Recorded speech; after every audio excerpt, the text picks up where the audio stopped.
Olá a todos, malta, sejam bem-vindos a mais um vídeo. Desta vez estamos aqui dentro de um campo de pádel a falar com um treinador de pádel e não só. Aqui ao meu lado hoje tenho o João. João, obrigado por teres aceito. Olá Francisco, tudo bem? Obrigado por teres aceito este convite, por toda esta arrumação aqui improvisada. Espero que gostes, espero que possamos produzir valor principalmente às pessoas.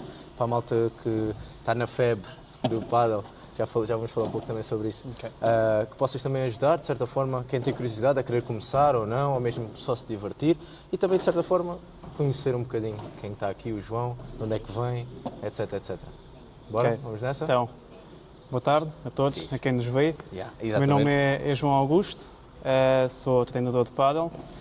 A minha formação é toda ela relacionada com desporto. Desde sempre que tive uma adoração por desporto. Fiz sempre muita competição. Mas sempre chegaste de pádel ou fizeste outros desportos? Não, o pádel apareceu muito mais tarde. Aliás, o pádel nem estava aqui desenvolvido em Lagos. Na altura fiz competição de patinagem, depois passei para o ténis. Okay, foi aí que desenvolvi esta minha adoração pela competição, neste caso no ténis. Segui então depois para estudos relacionados com desporto, licenciatura em desporto. Onde é que tiraste o desporto? Tirei em Faro, okay, licenciatura em desporto.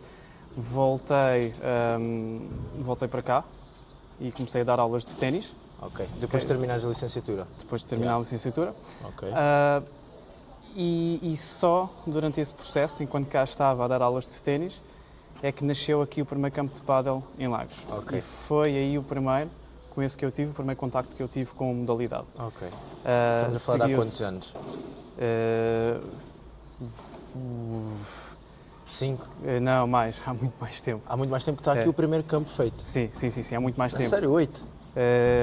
Diria talvez 8 aninhos. Ok, pronto, vá, por aí. Por aí, peço-me com datas. Não faz mal. Ok, por aí. Acontece que eu gosto imenso de estudo. Ok, boa. E segui então para Lisboa para tirar um mestrado. Ok. Em especificar o quê? Nesse mestrado tiraste o quê? Pronto, o mestrado foi em exercício e saúde. Ok. Durante o mestrado, depois lá em cima também fui convidado a começar a dar aulas de pádel. Ok. E foi nesse processo, enquanto estava a tirar o mestrado, tirei também o curso de treinador de pádel. Especializei-me depois muito em pádel, enquanto estive em Lisboa. E pronto, e desde então... Aprofundaste. Qual é que foi a tua maior dificuldade nessa adaptação? Imagina, sair do ténis para o pádel, muita gente pode dizer que é parecido e se calhar, na tua opinião, não é. Tem ali algumas parecências ou não, mas diz-me, quando emigraste para o mundo do pádel, seja treinador ou mesmo jogares, qual é que foi as maiores dificuldades que passaste? Vamos começar como treinador. Vou-te ser muito sincero, não existem assim tantas dificuldades quando se faz uma transição do ténis para o pádel. Okay? Eu sei que há um conceito que as pessoas dizem que é quem não tem sucesso no ténis vai para o pádel. Ok. Pronto, isto é não sabia? Ok. A malta costuma dizer isso. Okay. E percebo, mas temos que ver se calhar o ténis e o pádel com modalidades diferentes. Qual é que achas que são as maiores diferenças? Podemos começar por aí, na modalidade, na tua opinião. As maiores diferenças, ok. 5, para aí, vá. O que eu acho é que literalmente o pádel não pode ser comparado com o ténis. Obviamente que em termos técnicos há umas quantas pancadas que podem ser similares ao ténis. As modalidades para mim acabam por ser dispares só pelo facto de haver uma variável que é o vidro. O vidro faz com que a bola passe a estar no mesmo sentido que a tua raquete. No ténis, o sentido é sempre oposto. Ok? Nice. Portanto, essa, por exemplo, é uma das variáveis. Boa.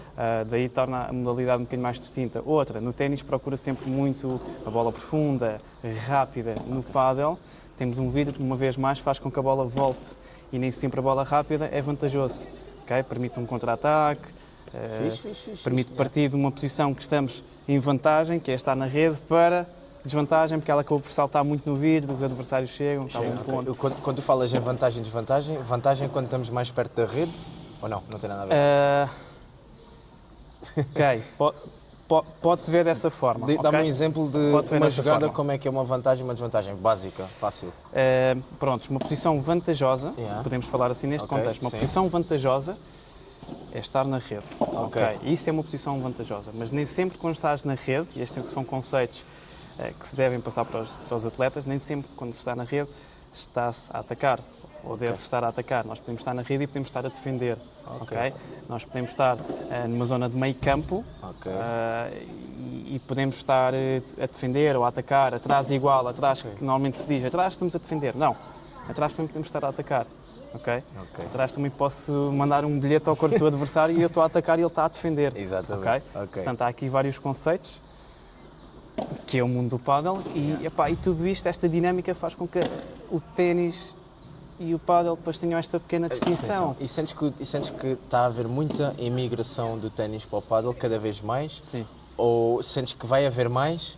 Ou sentes que vai reduzir? Qual é que é a tua opinião acerca disso?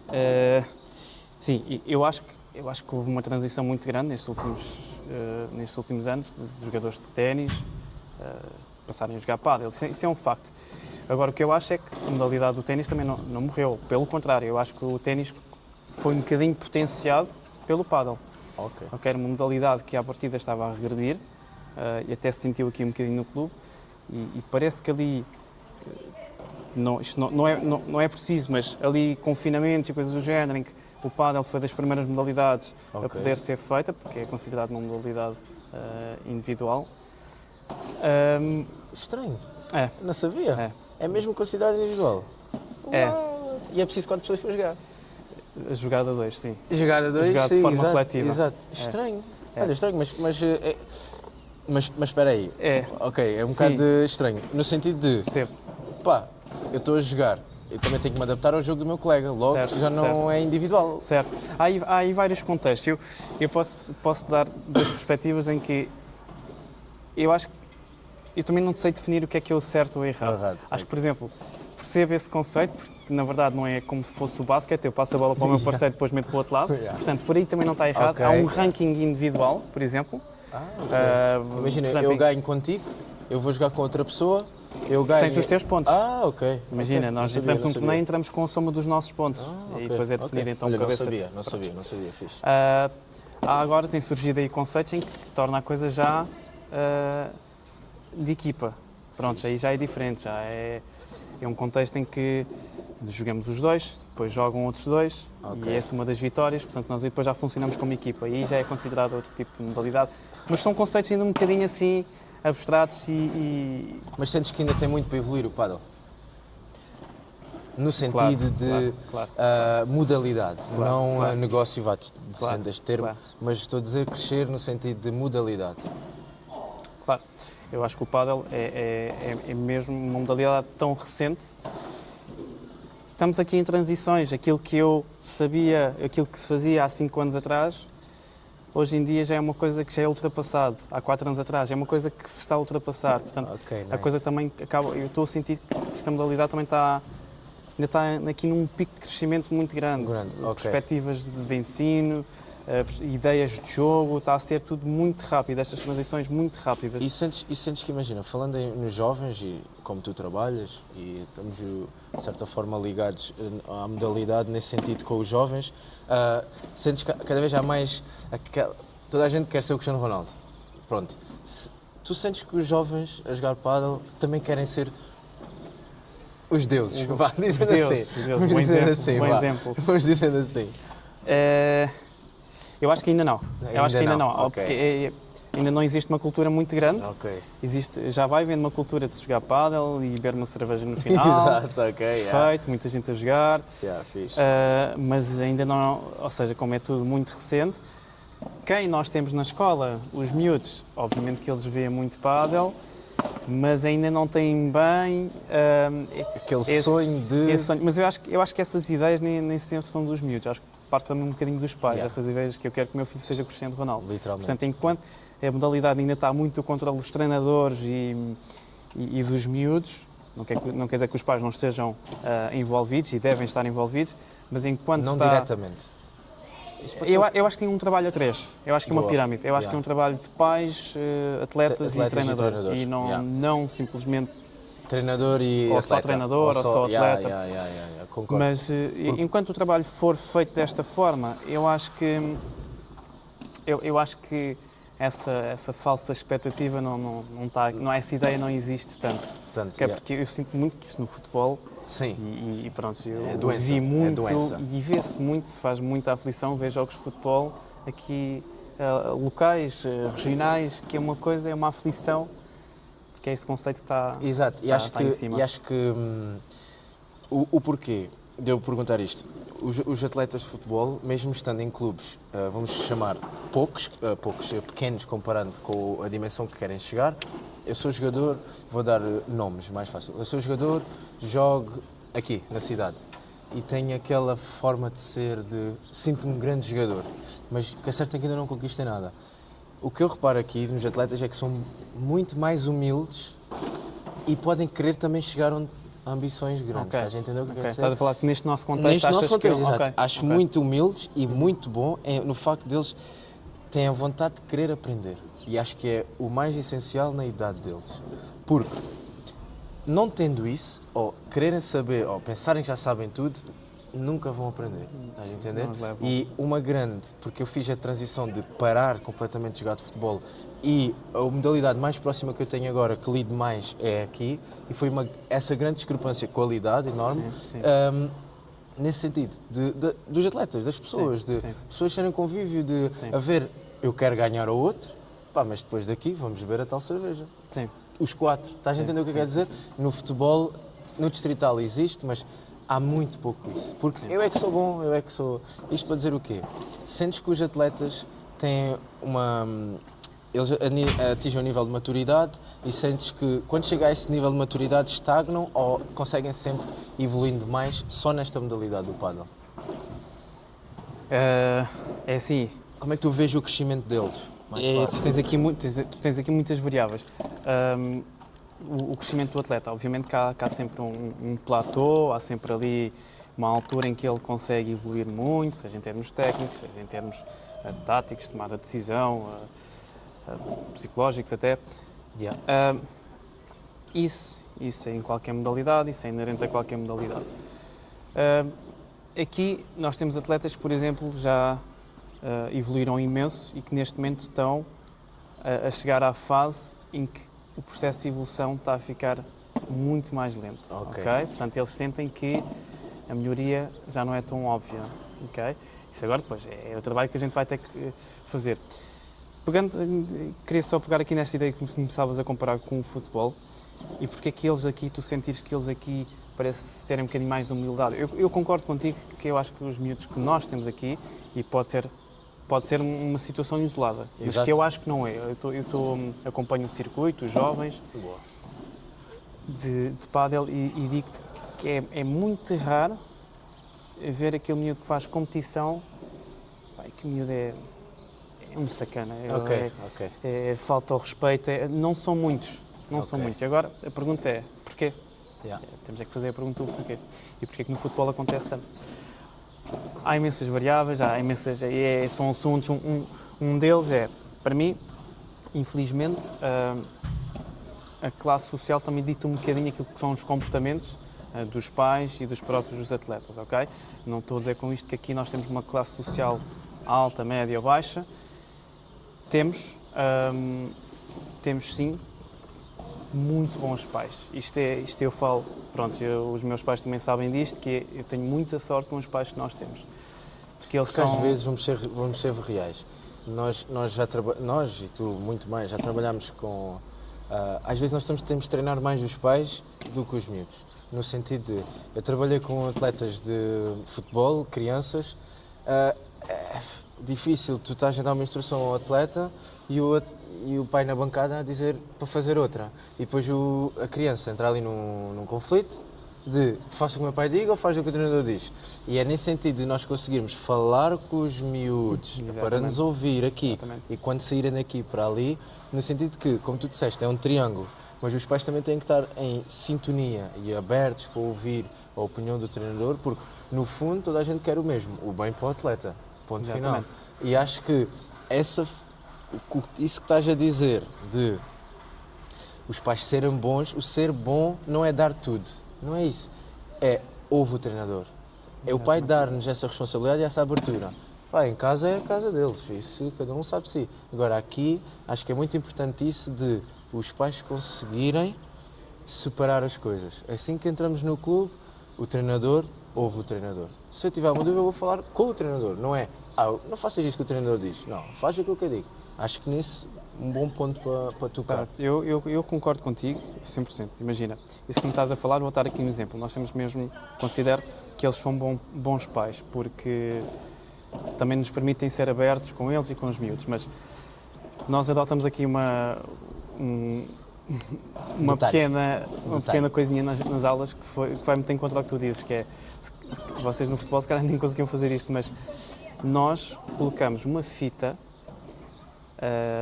e enquanto decorrem os treinos, os pais não podem passar Aquela fita. e o que é que acontece? Os pais não conseguem falar para dentro do campo. Yeah. E a maravilha desta modalidade é que temos vidros. Yeah. Eles podem falar para o vidro, mas não se ouve cá dentro. Portanto, por que é que nós fizemos isso? Primeiro, pela proximidade dos pais. Os pais que só não entram dentro do campo porque está ali um professor e pronto. Mas eles, isto principalmente nos mais novos, nos mais pequeninos, eles estão muito próximos. Okay. E nós, quando estamos a trabalhar com eles, nós não queremos que eles estejam tão próximos. Nós queremos que os miúdos estejam com o treinador apenas e quer que os miúdos também se distanciem um bocadinho dos pais. Não quer dizer que eles não possam estar a ver aquilo que são os treinos, mas queremos um certo distanciamento. Ponto número 2. Eles opinam lá para dentro. Mestre, faz qualquer coisa, vai apanhar as bolas. Mas essa gestão tem que ser feita pelo treinador e não pelos pais. Porque envolve sempre a parte emotiva. Sim. De vai embora, nesse sentido. É muito nesse sentido. Portanto, nessa questão dos pais, eu acho que é inerente a qualquer modalidade. Portanto, no futebol, isso de sentires que tens os pais ali a dizer o que é que têm que fazer durante os treinos, não é bom, não é vantajoso. Não é vantajoso nem para ti, nem para o atleta. Porque um grande exemplo que temos, imagina, vou fazer a ponte entre aspas com o ténis, sempre que é iniciado um ponto de ténis, ninguém pode falar. E por aí já diz muito. Exatamente. Exatamente. Porque aquilo é um momento de só para os atletas, ninguém tem nada a dizer ou opinar. Exatamente. E quem disser, ou é multado, ou é expulso. Sim, está lá. Não sei. Há lá seguranças, digamos assim, se houver comportamentos. E essa visão passa para isso, que é o respeito pelo quem está ali a fazer. No sentido de, tens aqui uma pessoa, faz isto, e o treinador está ali a fazer o seu trabalho e depois ter que também gerir a parte do pai. Sim. Acho que um ponto muito interessante, porque só não é excluindo e não é dizendo que somos os melhores, mas só quem está aqui deste lado a tentar passar essa mensagem é que percebe o facto de nós muitas vezes termos que ter ali conseguir mexer as cartas de ajudar o atleta, conseguir gerir o pai, nesse sentido. Acho que é um tópico bastante importante.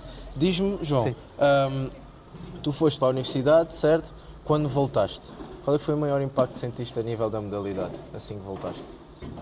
Assim que voltei para cá. Portanto, eu estive lá em cima. Estiveste lá em cima, supostamente dizem que no país, lá em cima, desenvolve-se as coisas um bocadinho mais rápido, pronto, assim dizer. Sim. E aqui em baixo, quando chegaste, o que é que sentiste assim de mais, isto precisa mesmo? Impactante. Olha, isso é uma excelente pergunta. É assim, pronto, em termos de formação, conhecimento, essa premissa, para mim, faz sentido. Eu estive nos dois lados, estive em Lisboa, estou aqui, lá em cima é muito mais fácil adquirir o conhecimento, ponto. Okay. Pelo menos, pronto, na minha área, mas obviamente que hoje em dia já temos outro tipo de ferramentas que é muito mais fácil adquirir esse tal conhecimento, mas lá em cima tens muito mais formação e acesso a treinadores de fora, espanhóis, argentinos, vale o que vale ser espanhol ou argentino, mas tens acesso a muito tipo de... Mais rápido desenvolveres. De inputs do que cá em baixo, obviamente. Aqui tens outras vantagens também, obviamente. E a nível da modalidade, e a nível de campos, o que é que achas que sentiste que devia ser acelerado o processo, na tua opinião? Aqui, ou seja... Comparando lá em cima, tu olhas lá em cima, chegas lá em cima, por exemplo, indoor, é uma modalidade que se chove, tem que se parar. Se calhar não achas que o foco, o principal seria pôr o indoor aqui perto? Sim. Estás a entender? Então a primeira questão que te faço é, obviamente que sim, eu venho lá de cima, que lá em cima há muitos indoors e eu era habituado ao contexto indoor, com as condições todas impecáveis. Chego cá em baixo e não há clubes indoor. Yeah. Aliás, muito poucos, já tens cobertos, mas pronto, é muito pouco. Aqui a maioria é tudo descoberto. A primeira pergunta que se faz é o porquê, uma vez mais, relativamente a este clube. Em primeiro lugar, pronto, limitações de licenças e tudo mais. Que envolve sempre. A outra pergunta que eu faço é se vale mesmo a pena um investimento, porque é mesmo bastante caro, cobrir campos. Faço essa pergunta porque Sim, se calhar este ano não é o melhor exemplo. Eu acho que não, mas já estou a Este ano não é o melhor exemplo. Exato, era isso que ia ser. Este ano é o pior exemplo que a gente pode dar. Se calhar valia mesmo a pena. Já compensava aí o investimento todo. Era isso que eu ia dizer. Mas temos muito sol cá em baixo. Yeah. Se tivermos, se calhar, ali 20 dias num ano em que realmente não possas fazer nada dos campos, será que esses 20 dias num ano vale a pena cobrir? São só perguntas, imagina. Acho que se tiver esse tipo de oportunidade, possibilidade financeira de o fazer, acho que sim, acho que se deve fechar, cobrir e ponto final. Mas por questões também aqui, deve-se fazer sempre essas perguntas. Sim, exato, porque imagina, investir não é, olha, apetece-me, vai embora. Epá, calma, né? Fazer aqui um estudo, a primeira fase é como é que eu vou pagar aquele investimento, porque a partir daí é que pode haver esse retorno. E é como tu dizes, este ano é um mau exemplo. Força. E mesmo mau exemplo. Porque em Lagos chove uma vez, eu digo sempre, chove uma vez por ano. Aí perceber, é nesse sentido. Agora, só que é uma modalidade que está sempre, foi aquilo que eu comentei há bocado em off. À 1h30 não deve estar ninguém, isto está cheio de pessoas aqui à volta, isto, chuva, sol, neve, sei lá, até frio chuva, de manhã. Até com chuva estão aqui, até com chuva eu estou lá em cima, a ver o meu cafezinho e estão pessoas aqui em baixo a jogar. Yeah. E é nesse sentido de, se colocássemos um indoor, se calhar mais ainda, porque todas as circunstâncias que existem à volta para tu não praticares a modalidade, se calhar anulavam. Sim. Ou seja, o ideal é sempre os cobertos e os indoors. Falando agora um bocadinho mais específico da modalidade, quantas existe N de pancadas, de certa forma, N de pancadas, e a malta mais, se calhar, treinadores que podem estar a ouvir, mesmo da própria modalidade, ou mesmo para aqueles que só vêm aqui jogar, se tu pudesses dar um conselho, dizendo assim, a uma pessoa que quer vir jogar, o que é que poderias dizer? Que quer vir só para brincar. Aliás, dá mais importância à terceira parte do que à da parte cerveja. Uma pessoa que, como eu, que quer vir aqui só me divertir. Que conselho davas a esse tipo de pessoas, no sentido da modalidade, de como é que agarrar a raquete, sei lá? Pois, é assim, eu o conselho que dou sempre, mas este também é um mau conselho, mas este conselho que dou sempre é, eu percebo a facilidade da modalidade, mas tenham pelo menos algumas aulas para perceber aqui alguns conceitos mais simples, ou seja, eu tenho atletas que já jogam há 2 anos e que começaram agora a ter aulas, têm vícios muito grandes, okay. E está tudo bem, os vícios não estão errados. O problema é o stress que pode causar em articulações por más técnicas, ok? E o problema de fazeres o primeiro jogo é que isto é um vício, isto é uma heroína. Literalmente. Isto é um vício, tu fazes um jogo e tu dás por ti já estás a fazer 4 jogos numa semana. E isto, toda a gente passa por isto. Exatamente. E isso é um perigo. Portanto, o problema de fazeres um jogo por semana, não há problema. Fazeres 5 jogos, 4 jogos por semana com má técnica, aí é que podem depois começar a aparecer algumas lesões. Onde é que sentes que aparecem mais lesões? Tendencialmente, cotovelo, ombro, tens também, pronto, tendencialmente será sempre aqui, e tens depois, obviamente, um bocadinho menos comum, mas ainda assim muito comum, tens pulsos, tens joelhos, tens também depois costas. Sentes que a raquete influencia muito? No sentido de, dói-me aqui, por exemplo, se calhar eu tenho uma raquete mais dura, não sei, estou a jogar para o ar. Se mudar a raquete para uma mais soft, será que me pode ajudar? Nesse tipo de lesões? Sim, o tipo de raquete influencia também um bocadinho as vibrações que passam para o teu pulso, braço, antebraço, para as tuas articulações. Mais importante que a raquete, aliás, eu acho que a raquete é importantíssima, como disseste, mas mais importante que a raquete, para mim, é a partir do momento em que começas a jogar já mais do que 2 vezes por semana, que eu tenho temos muitos sócios aqui que não recusam-se a ter aulas porque está tudo bem, o YouTube chega para eles, está tudo bem, mas O YouTube chega. o YouTube chega Exato. para eles, ok? Yeah. Isto é, pronto, Exato, ok, está bom. exato. Pronto, recusam-se a ter aulas, está tudo bem, mas o problema de fazer mais do que 2 vezes por semana é depois, é como um desporto normal, é o teu corpo, se tu não preparas o teu corpo, mesmo que tenhas uma raquete que não te dê tantas vibrações, tudo isso, o teu corpo vai sentir sempre.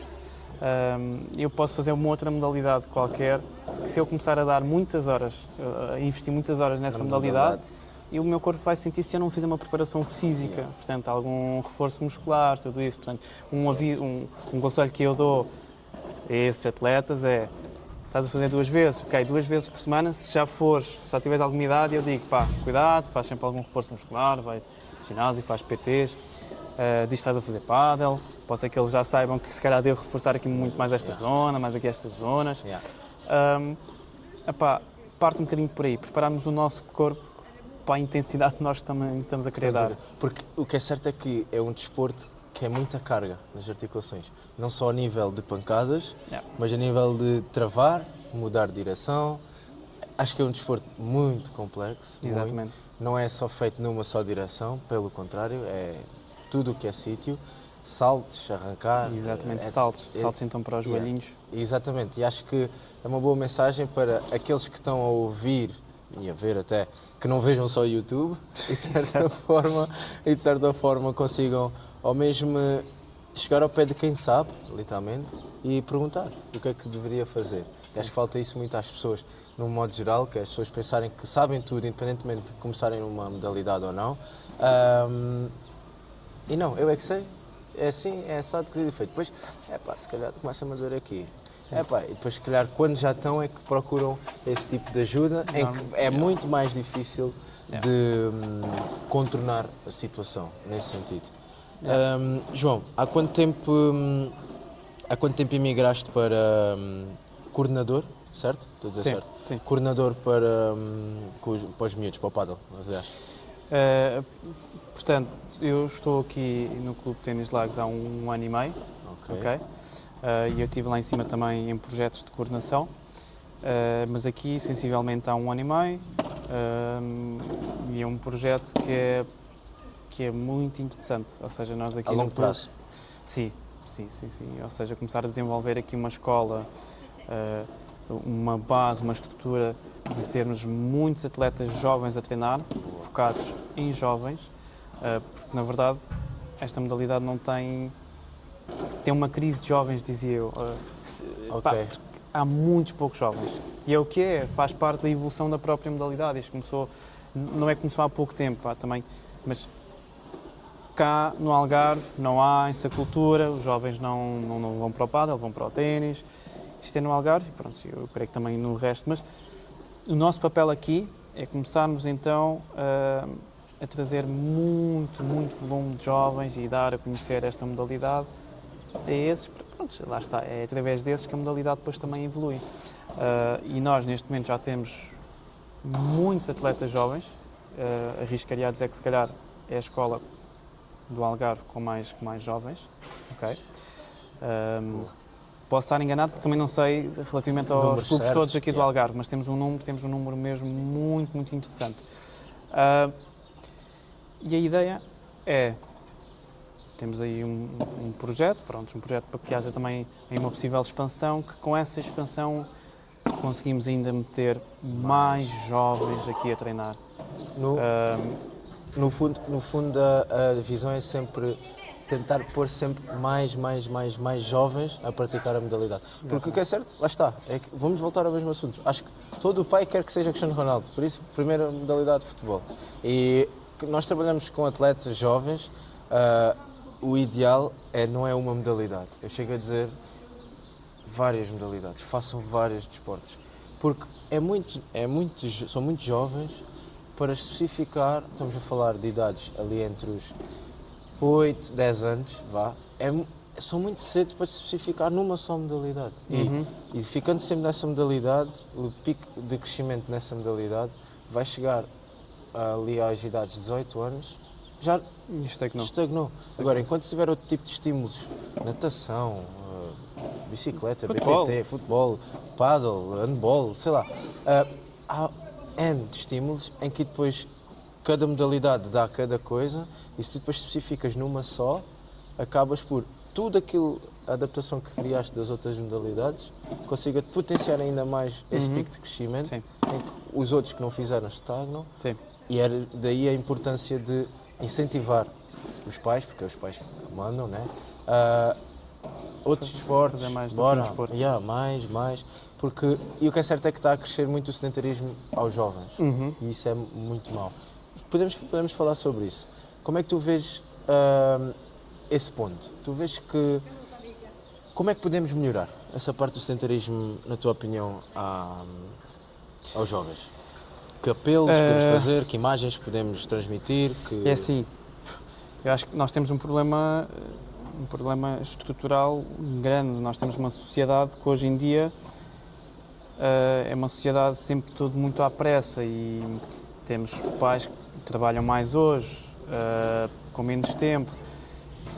E temos também soluções, os miúdos acabam por ter outras soluções que para os pais também acaba por ser um alívio, que é ter um telemóvel à frente e eles já estão descansados. Pá, não quer dizer que seja esse o problema, mas a questão é que aquilo que era no meu tempo, estar na rua com uma bicicleta, uma bola nos pés e estar com um vizinho a dar uns chutes contra um portão, por exemplo, para marcar golos, hoje em dia já não é bem cultura. O normal é estar em casa e como é que isso muda? Eu acho que agora o papel é diferente. Eu acho que o papel, como já não é uma coisa que está incutida, já não é uma coisa que para nós, eu não estava em casa a jogar, pronto, e pegava na bola, pegava na bicicleta. Eu acho que o papel é diferente. Eu acho que é incentivar a levar lá para fora. Como é que incentivamos? Primeiro, há uma carga escolar enorme. Cada vez mais. Os miúdos acabam, e mais cedo, acabam a escola, têm explicações. E, portanto, já tem uma carga enorme. Eles quase nem têm espaço para brincar, para fazer as coisas que devem de miúdos, não é? E isso é um problema. Um grande problema. É um grande porque problema. Nós somos dos países, se calhar, não estou nada dentro disso, mas se calhar somos dos países com mais carga horária. Sim. A nível somos. Europeia, se calhar, de certa forma. Sim. Porque é abismal. Sim. É abismal. Sim. E para que tanto? Sim. Para que tanto? Estás a entender? Sim. No sentido de... Porque o que é certo é que os miúdos cada vez mais sempre vai existir isso, sempre que olham para a escola como aí, a sério, escola, aí, não gosto da escola, aí, prefiro faltar à escola do que... Sim. Mas o que é certo é que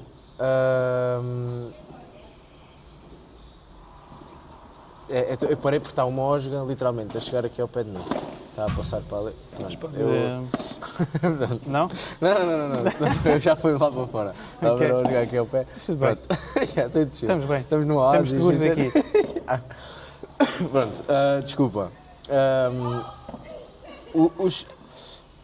Só que também acho que de certa forma falta aquela vontade de querer ir brincar com os miúdos da parte dos pais. Eles podem ter essa carga toda horária, não vamos falar que ele já tem uma modalidade, vamos falar que ele é, não digo bebé, mas é, porque é daí que vem. Sim. Porque se nós educamos essa parte de chegarmos a casa, estou cansado do trabalho, legítimo, mas também tenho um ser que convém brincar, certo? Sim, exatamente. Também falta essa parte dos pais, na minha opinião, que é a vontade de querer ir para a rua. Estou bem aqui, olha, toma lá o brinquedo, ou o tablet, ou a televisão, fica lá a ver enquanto eu fico aqui no sofá. Nunca conheci um pai que, aliás, nunca conheci um miúdo que recusasse um pai. Um pai que chega a casa, que queira brincar, que vamos dar um passeio de bicicleta. Nunca conheci um atleta, um aluno que dissesse que não. Portanto, parte um bocadinho daí. Obviamente que hoje em dia o contexto é diferente, há mais trabalho, estamos todos muito mais cansados, há muita pressão de tudo. E isso depois reflete-se naquilo que são as nossas decisões para os nossos filhos. Não temos tempo para eles, não temos tempo para lhes dar esse input, esse gosto pelo desporto. Mas sim, eu acho que a base parte muito dos pais, mas obviamente também tem que haver incentivo para isso. Um incentivo, obviamente, carga escolar, com essa quantidade, pois também é muito difícil, não é? Por outro lado, tem que haver também um incentivo do Estado para a prática de desporto, tem que haver aí programas, tem que haver oferta desportiva, tem que haver muito incentivo da parte deles, percebes?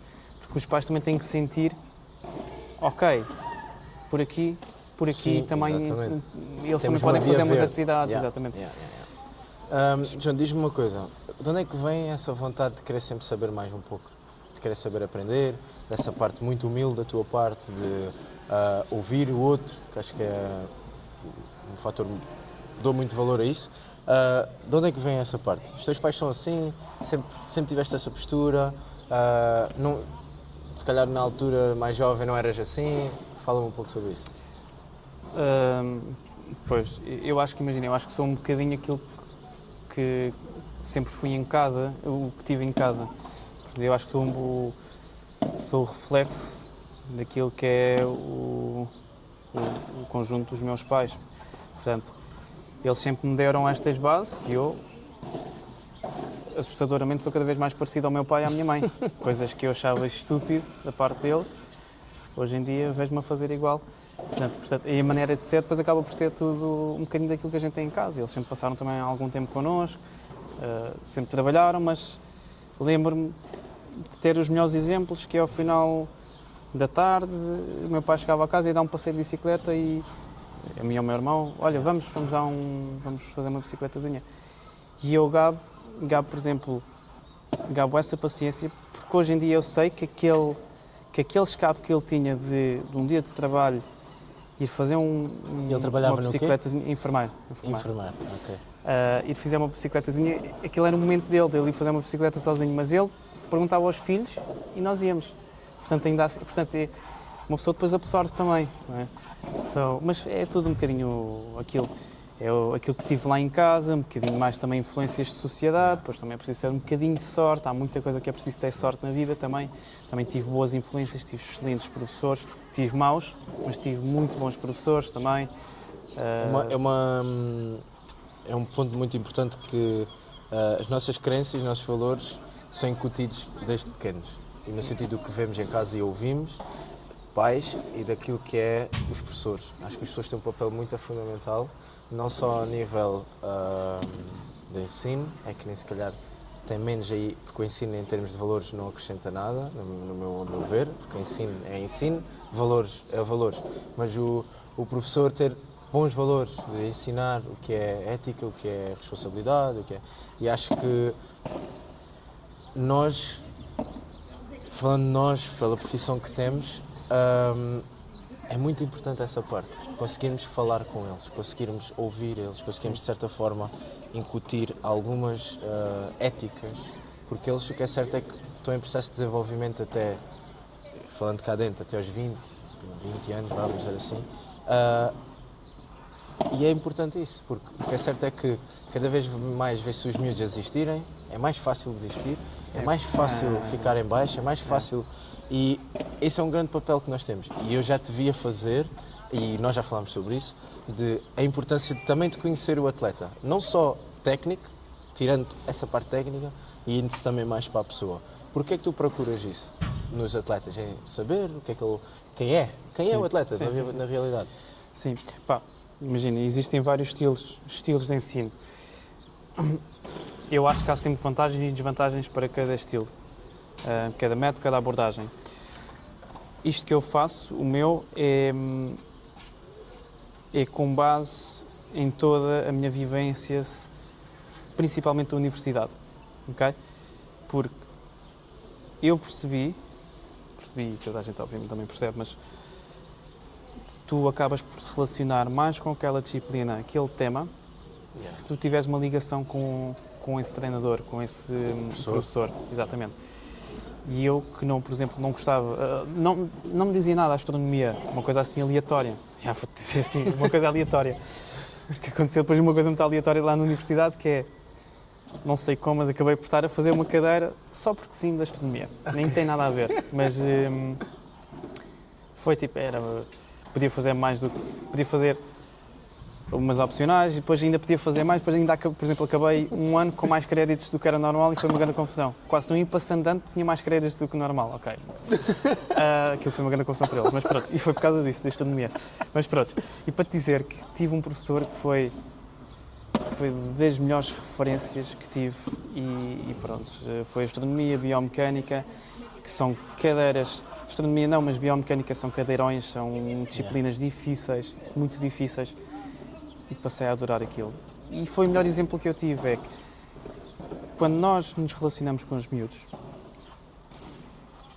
eles também acabam por gostar não só da modalidade, mas de desporto.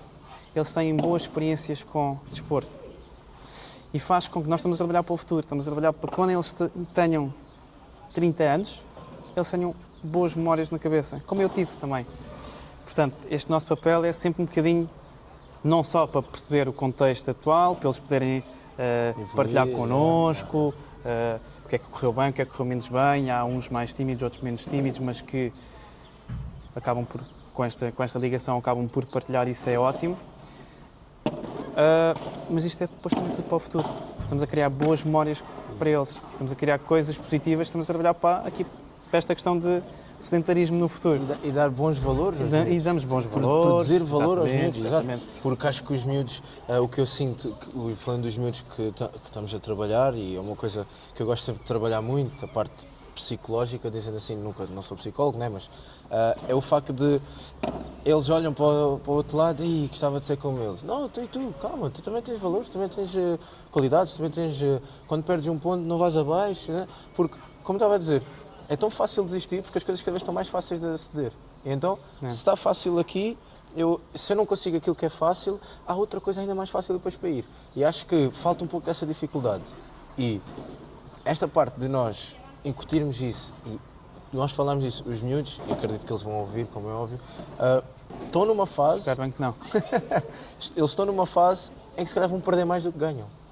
Porque é normal. Mas isso vai dar maturidade para depois lá na frente ganhar mais. É verdade.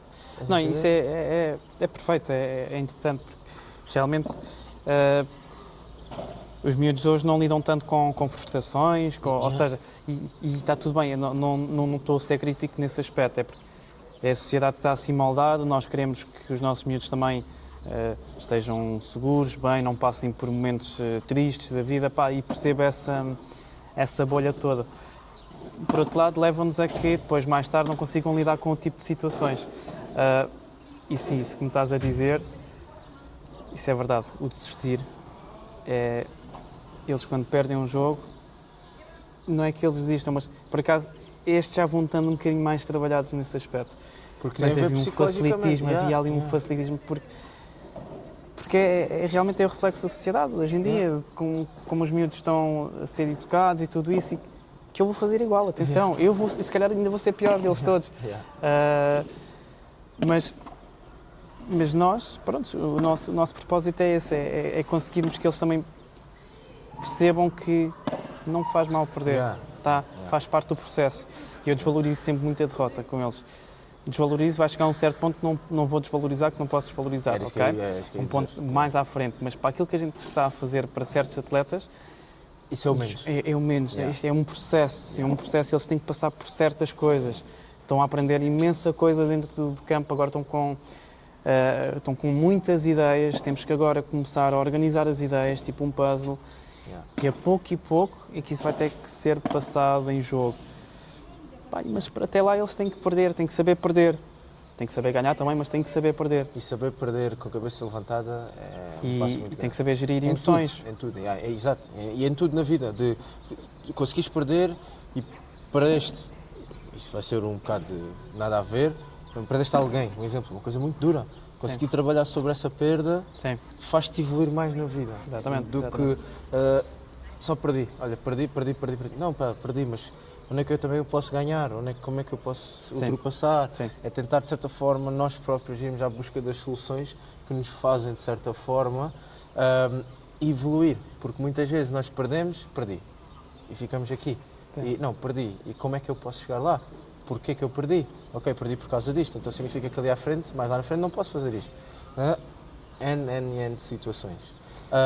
João, aqui para terminar, eu tenho sempre uma última pergunta para dizer, que é, a pergunta é, até está atrás aqui da camisola, não sei se tu viste, que é, diz-me quem és sem dizeres o que fazes. Posso repetir outra vez? Posso... Eu posso repetir outra vez? Não, eu sei. Hã? Dizes-me quem és sem dizeres aquilo que fazes. Espera,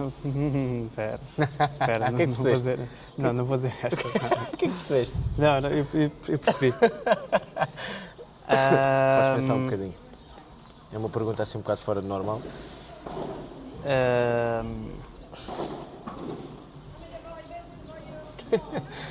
Pá, isto é uma pergunta quase filosófica, isto precisa de algum tempo de reflexão. Exato, Porque exatamente. imagina, eu vou-te ser muito sincero, eu não sei bem quem sou, não sei bem, Ok. não sei bem o que é que faço, não sei bem se o que faço está certo, eu tenho muitas dúvidas em muita coisa. Portanto, Ok, diz-me quem sou. Mas diz-me quem és sem dizeres aquilo que fazes. Muitas vezes associamos. Então, quem que é? Então, o que é que eu sei, fazes? pronto. Eu sou treinador? Então, Não, quem é o João? sou um promotor de felicidade. Não sei se posso ir Boa. por aí. Ou um promotor de saúde também. Felicidade e saúde. Se puder ir por aí. Porquê que dizes promotor de felicidade? Onde é que tu sentes que faz as pessoas felizes? Opá, Ou consegues sempre chegar a esse ponto de felicidade às pessoas? Ou dá? imagina, eu normalmente quando chego a casa ao final do dia, Fiz. e a minha namorada sabe muito bem disto, eu chego sem falar muito e chego drenado. Porquê? Porque eu dentro de campo tento, e às vezes isto tem que ser também uma coisa genuína, isto forçado não existe, mas parte mesmo de mim. Eu dou tento dar muita energia às pessoas, aos miúdos, e tento passar, porque à partida já vai ser o melhor momento do dia deles, que é aquele momento em que não estão na escola, ou os adultos não estão a trabalhar, portanto é o melhor momento do dia deles. E eu entro também no esquema e acabo por sair dali feliz como eles saem. E um bocadinho potencio também um bocadinho essa felicidade. Não quer dizer que seja sempre, que não saia um ou outro dia assim mais chateado com os miúdos. Faz parte, mas é promover aí um bocadinho o espírito, ambientes saudáveis, saúde, positividade. E a malta sair daqui com um sorriso, rimos imenso. Consideras-te então que és uma pessoa promotora, como tu disseste, de felicidade? Boa. É isso. Não sei, posso Mas fazer... a próxima pergunta, que é sempre, faço sempre essa pergunta, é: és feliz? A fazer o que faço, bastante na vida também. Acho que estamos a ganhar na vida. Certo. É isso, a felicidade é relativa, é impossível estar sempre feliz, é impossível estarmos sempre, todos os dias felizes com Nós queixamos muito de barriga cheia, como se costuma dizer. É verdade. Mas é o ser humano. Exatamente. Mas pior os dias que estamos mais tristes do que os mais felizes. E o que é certo é que se calhar estou eu a dizer, não sei, estás muito mais vezes dias felizes, e meses felizes do que propriamente triste. Posso só fazer uma pergunta para ti? Claro, não sei claro. Qual é que é a tua média de felicidade durante uma semana? De 0 a 10, em que 10 estou sempre super feliz, a média de felicidade. Não sei se já tinhas pensado nisto. Já. Ou a minha média... 8, não. Estás sempre num 8. Estou sempre, muitas Então, vezes. tu estás muito melhor do que eu. Eu acabo, parece ridículo. Posso dizer Não, que é 8 é muito ridículo. bom. Estou a dizer que é ridículo no sentido de, não vou dizer, isto é um bocado clichê. Claro Sim. que eu chego a casa, estou cansado. Sim, pronto, Mas eu sinto-me feliz. Sim, mas é diferente. é Estás a entender diferente. o que é que quer dizer? Cansado é diferente. Não. Sim, porque eu faço questão também de ver o bom que eu estou a fazer. Porque muitas vezes eu entrei em pensamentos depressivos, de certa forma eu quero muito para mim, eu quero fazer muita coisa. Sim. Mas o que é certo é que quando travo, paro, olha lá, mas onde é que tu estás? Sim. Calma. Sim. E consigo gerir por aí. Ok. Mas imagina, as pessoas sempre que chegam comigo começam a sorrir. Sim. E ainda não disse nada. Isso é o melhor feedback que tu podes ter. Se algum sinal estás a entender? Isso é o melhor feedback que tu podes ter. Pronto, é nesse sentido. Eu sinto-me muito feliz, feliz mesmo. Muito feliz, porque também faço por isso. 8 em 10 é incrível. Tu? Eu já tinha pensado sobre isto. A minha média há de rondar 6,5, 7. Ok. O que eu acho que também é muito bom. Imagina, estamos a dar margem também para estar um ou outro dia mais cansados, que reflete diretamente no nosso estado emocional. Mas eu acho que 7 em 10 também é muito bom. Mas 8 em 10, parabéns. Olha, parabéns. Fica aí para dentro, para casa, para quem está a ouvir e quem é a ouvir. 0 a 10, na semana, como é que te sentes? E ainda digo outra, o que te faz não sentir assim, o que é que faz não te sentir assim? ou o que é que faz roubar essa cotação? Olha, boa, João. João, Então vá. muito obrigado. Francisco, obrigado, Terminamos pá. assim, muito obrigado. Espero que tenhas gostado. Pá, impecável. Espero que possa repetir também, de certa forma, outro tipo de dinâmicas, que acho que vai ser fixe.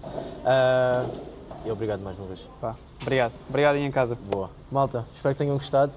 Se gostarem, metam aí as estrelinhas, whatever, comentem alguma coisa e alguma coisa que queiram perguntar ao João, de certa forma. Perguntem a mim, que ele não tem Instagram, por isso, e depois respondo.